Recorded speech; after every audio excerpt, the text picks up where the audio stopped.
Kidung Agung pasal 8, pasal terakhir dalam perspektif mempelai wanita atau gereja. Pasal 8 ayat 1, mempelai wanita. Oh, seandainya engkau, saudaraku, laki-laki yang menyusu pada buah dada ibuku, akan kucium engkau bila kujumpai di luar, karena tak ada orang yang akan menghina aku. Ah, seandainya engkau seperti saudaraku, menunjukkan hubungan yang akrab dan bebas, seperti saudara laki-laki dan perempuan pada umumnya yang menyusui payudara ibuku, yang keluar dari rahim yang sama dan menyusui payudara yang sama, dan menjadi saudara laki-laki dan perempuan oleh ayah dan ibu juga. Karena orang-orang seperti itu pada umumnya saling menyayangi satu dengan yang lain. Maksud dari ungkapan-ungkapan ini dan yang lainnya dalam 3 ayat berikutnya adalah untuk menandakan keinginan sungguh-sungguh seorang kekasih Tuhan akan persatuan yang lebih erat, persekutuan yang lebih intim dengan Kristus. Ketika aku mendapatimu di luar dan sebagainya, di jalan-jalan terbuka, aku akan menciummu. Ini mengungkapkan kasih sayang kita kepada Tuhan secara terbuka, tanpa takut akan skandal atau penghinaan apapun. Ungkapan-ungkapan seperti ini biasa di antara orang-orang yang sangat dekat dan amat dekat hubungannya. Pasal 8 ayat 2. Akan kubimbing engkau dan kubawa ke rumah ibuku, supaya engkau mengajar aku. Akan kuberi kepadamu anggur yang harum untuk diminum, air buah delima-Ku. Aku akan membimbingmu ke rumah ibuku. Mempelai wanita oleh karena cintanya kepada Tuhan memiliki keinginan untuk mengajak Tuhan ke rumah keluarganya, bagaimana dia dibesarkan. Mempelai wanita ini ingin Tuhan Yesus masuk bukan saja ke dalam diri pribadinya, tapi juga menyelamatkan seisi keluarganya, terutama orang tuanya yang melahirkan dan membesarkan dia. Banyak sekali tradisi keluarga yang tidak sesuai dengan ajaran firman Tuhan. Disinilah pertumbuhan rohani seorang mempelai Tuhan untuk melayani Tuhan dengan menyerahkan juga seisi keluarga dan ajarannya, mengizinkan Tuhan untuk memperbaiki segala ajaran yang tidak sesuai dengan firman. Ini adalah penyajian anggur harum, air buah delima yang membutuhkan pengorbanan dan kerelaan untuk dibentuk oleh Tuhan Yesus, sang mempelai pria, kekasih jiwanya. Ajaran Kristus menjadi ajaran yang utama dan terutama yang dapat membawa sukacita, damai di dalam keluarga mempelai wanita. Yohanes 6 ayat 35 sampai 59 menuliskan perkataan Tuhan Yesus ketika Tuhan Yesus berkata bahwa Dia adalah roti hidup. Namun orang-orang Yahudi bersungut-sungut dan Tuhan Yesus menjawab, ada tertulis dalam kitab nabi-nabi dan mereka semua akan diajar oleh Allah. Dan setiap orang yang telah mendengar dan menerima pengajaran dari Bapa datang kepadaku. Dalam hal ini Tuhan Yesus menjelaskan bahwa orang-orang Yahudi harus memilih siapa yang mereka percaya, adat istiadat mereka atau percaya kepada perkataan dan ajaran Tuhan Yesus. Begitu juga kita, kekasih Tuhan, ketika kita menetapkan hati untuk menjadi milik Tuhan, kita harus memilih. Memilih mengikuti ajaran Tuhan Yesus yang membawa kepada keselamatan dan kehidupan, atau tetap mengikuti tradisi keluarga yang tidak sesuai firman Tuhan, namun membawa kepada kecelakaan atau kebinasaan. Setiap kita pasti memiliki tradisi keluarga. Jika tradisi keluarga itu sesuai dengan firman, tentu itu tidak menjadi masalah. Namun, jika tidak sesuai dengan firman Tuhan, kita harus berani meninggalkan. contoh tradisi yang tidak sesuai dengan ajaran Tuhan Yesus. Percaya ramalan, menghitung tanggal, percaya sio, zodiak, makan darah, atau minum darah, memiliki pasangan lebih dari satu, menyembah orang mati, dan lain sebagainya. Sebagai orang non-Yahudi, inilah ketetapan para Rasul Kristus untuk membimbing kita dalam Kisah Rasul 15 ayat 29. Kamu harus menjauhkan diri dari makanan yang dipersembahkan kepada berhala, dari darah, dari daging binatang yang mati dicekik, dan dari percabulan. Jika kamu memelihara diri dari hal-hal ini, kamu berbuat baik. Sekianlah, selamat. Pasal 8 ayat 3.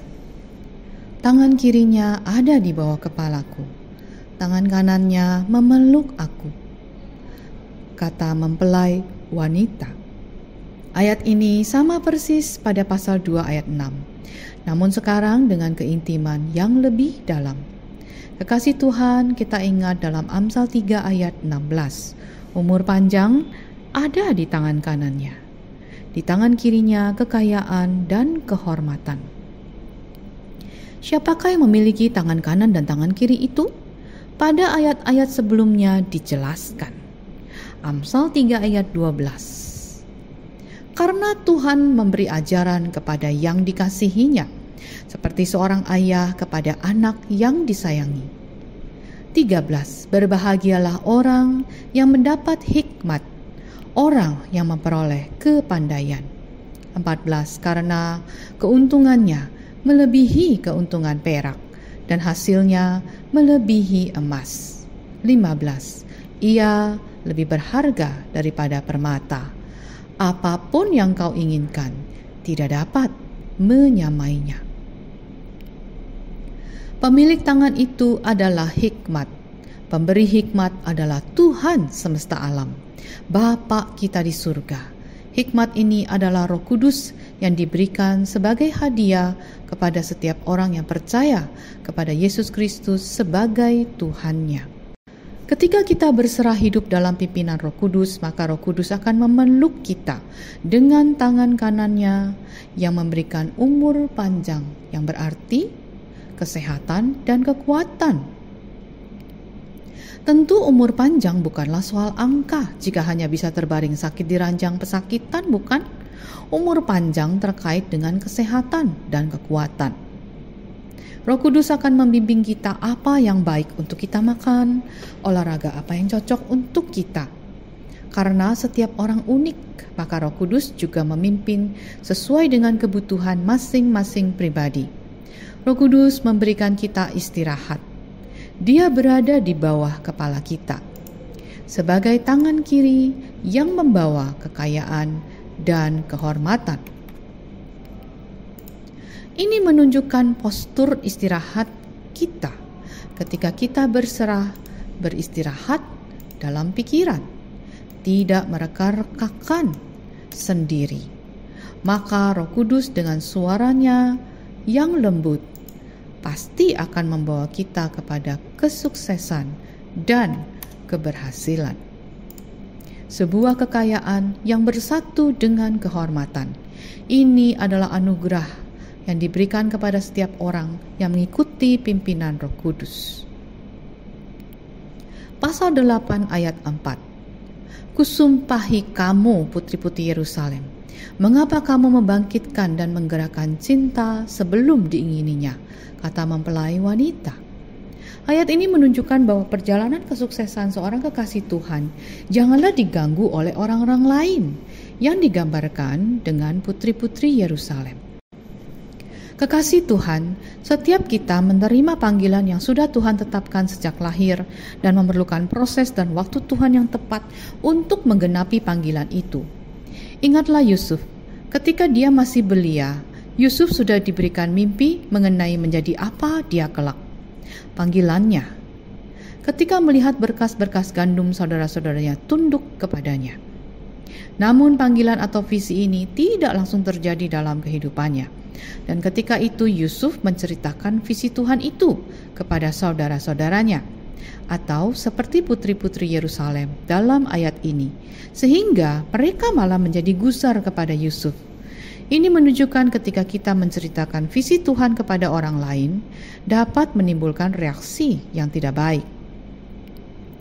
Pada ayat ini, putri-putri Yerusalem terkesan memaksakan mempelai wanita untuk segera, cepat-cepat memenuhi keinginannya sebelum waktunya.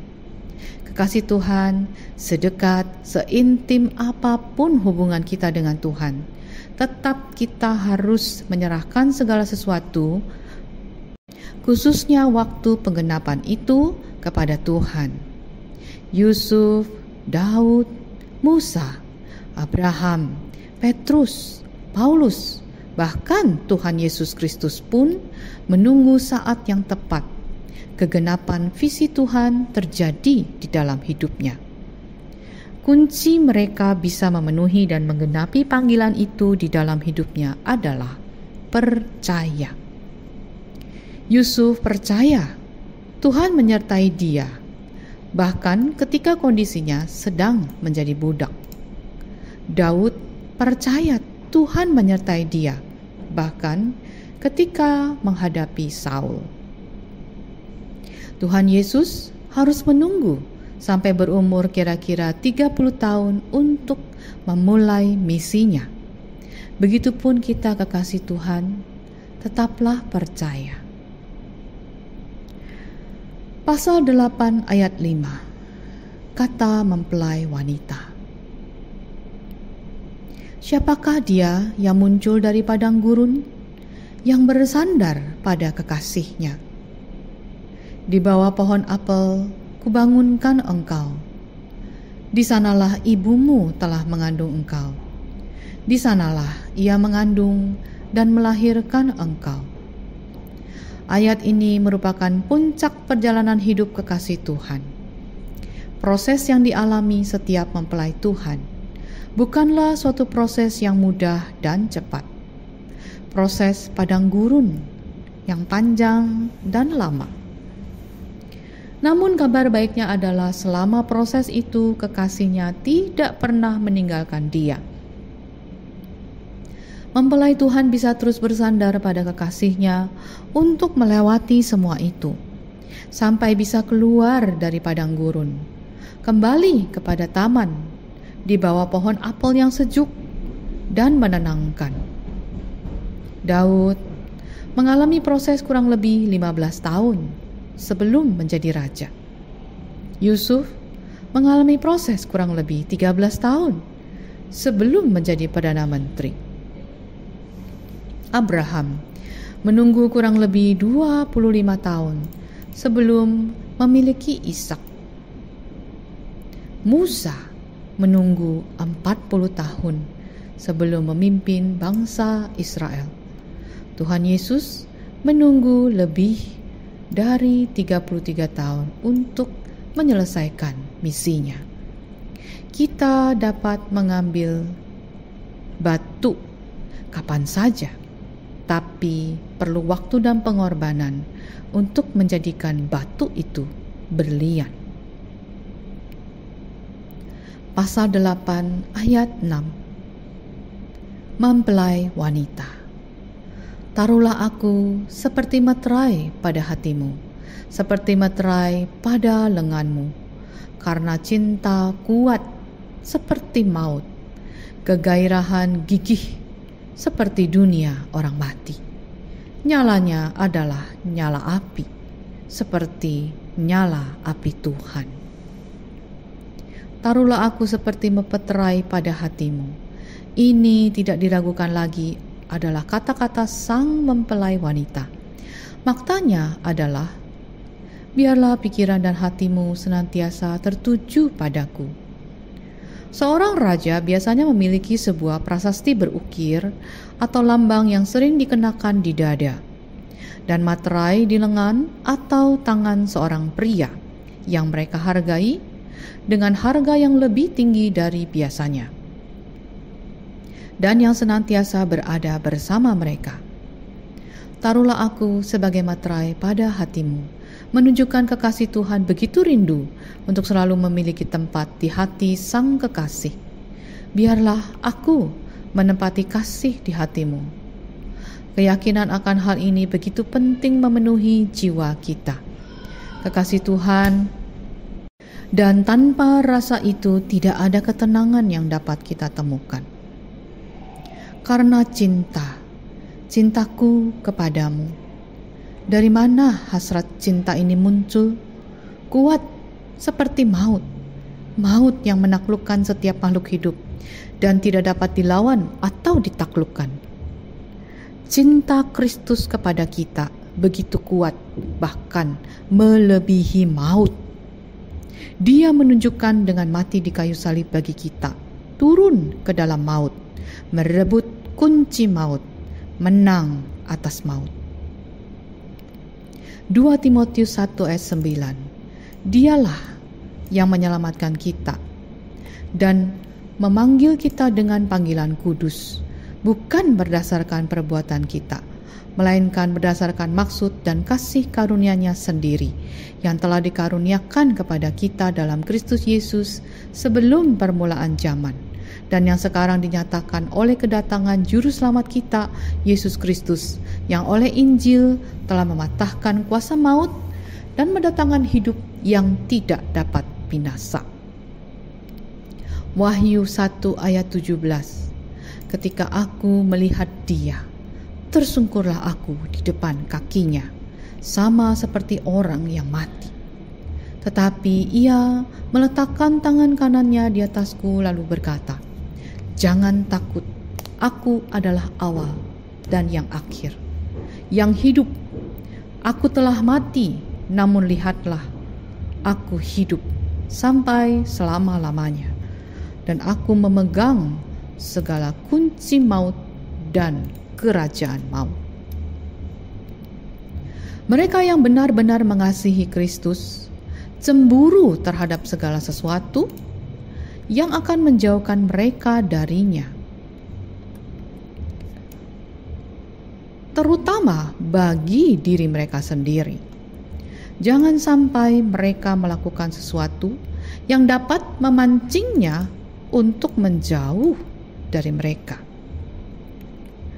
Jika kita mengasihi Kristus, rasa takut akan kehilangan kasih-Nya atau godaan untuk meninggalkannya akan sangat menyakitkan bagi kita. Tidak ada air yang dapat memadamkan kasih Kristus kepada kita, dan tidak ada banjir yang dapat menenggelamkannya. Air yang banyak tidak dapat memadamkan kasih, dan banjir pun tidak dapat menenggelamkannya.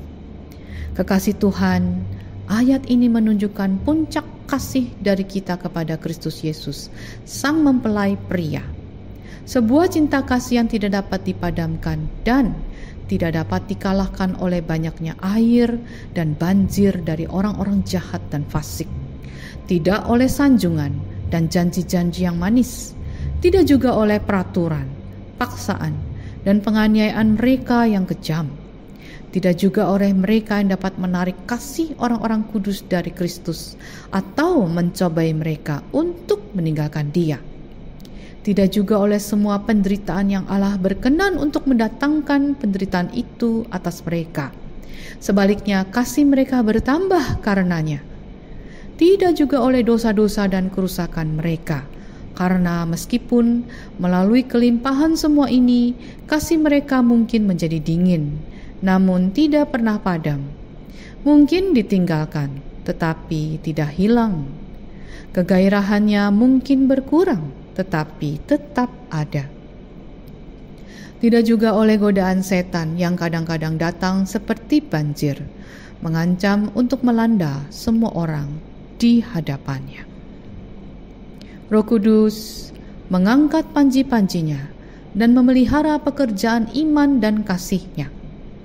Kehinaan oleh karena mencintai Kristus begitu dalam. Ejekan dan penolakan tidaklah membuat seorang kekasih Tuhan untuk mundur dari imannya. Kita sudah dengar para kekasih Tuhan yang rela mati karena mempertahankan imannya. Kematian kekasih Tuhan begitu berharga. Para martir Tuhan menempati penghormatan tertinggi di surga. Cinta seorang martir sudah terbukti. Kalau kita mencari tahu kematian seorang martir, penulis percaya 100% membuahkan pertobatan, entah hanya 1 jiwa atau jutaan jiwa. Kematian Stefanus menobatkan Saulus. Kematian Paulus menobatkan kita semua yang membaca surat-suratnya. Belum lagi sejarah mencatat martir dari berbagai belahan dunia. Mazmur 116 ayat 15 berkata, "Berharga di mata Tuhan kematian semua orang yang dikasihinya." Wahyu 14 ayat 13. Dan aku mendengar suara dari surga berkata, "Tuliskan, berbahagialah orang yang mati dalam Tuhan sejak sekarang ini. Sungguh kata Roh, supaya mereka boleh beristirahat dari jerih lelah mereka, karena segala perbuatan mereka menyertai mereka." Perlu kita ingat bahwa Wahyu 14 berada pada zaman di mana antikris berkuasa, dan kini penghakiman Tuhan turun atas orang-orang yang menyembah binatang atau patungnya itu dan menerima tanda pada dahi mereka. Kekasih Tuhan, mari kita terus meningkatkan cinta kasih kita kepada Tuhan Yesus Kristus, semakin melekat kepadanya, hidup untuk kemuliaan namanya.